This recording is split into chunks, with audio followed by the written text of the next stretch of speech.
Peace. This is a Meat Potato Sushi production starring myself, the Water Alchemist, and today's topic for the occult family is, what if I am rejected?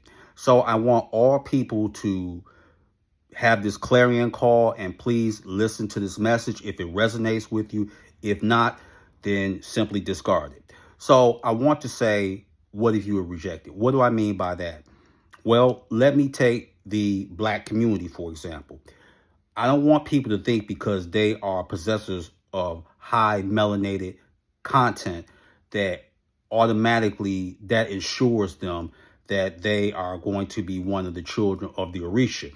You got to remember something when it comes to Ifa, Voodoo, or even Santeria or Lokumbi or Candomblé. Those sometimes can be closed practices. Remember something. You have to come from that bloodline or that lineage. So just because you somebody black, that don't mean automatically that this means that you some child of Obatala or Oshun. Doesn't necessarily mean that.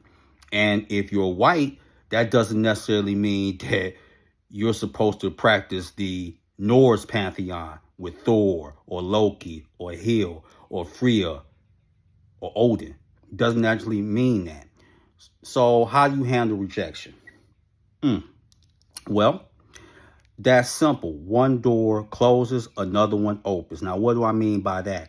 What I mean was, I remember ages ago, I made that assumption too. Especially, you got to remember something, that there were a lot of Yoruba and Voodoo communities in the 50s in Harlem. Okay, it just didn't start like in recent times. And there's a book, Harlem Political Movements from the 1960s to 1970s. So I read a lot of books. Olodumare, God the Yoruba Belief, After God is Dibia, Yoruba Religion and Medicine, and Ibadan by George Simpson, The Yoruba World of Good and Evil by Conrad Maj. It ain't like I ain't read a plethora of books. I have, but that didn't mean anything. Now, like they had told me when I did divination, Ifa and Vodun, or the ATRs, that was closed off to me. That simply meant that the West African mystical, occult societies, that was closed off, but not Egypt. Egypt's also in Africa. That's one of my pantheons, but that's from Northern Africa. So don't get discouraged just because you can't work with that. You may be able to work with the Greek or the Roman or even the Persian or the Devas or even the Indian ones, like, Shiva and Lakshmi and Lord Ganesha and Kalima.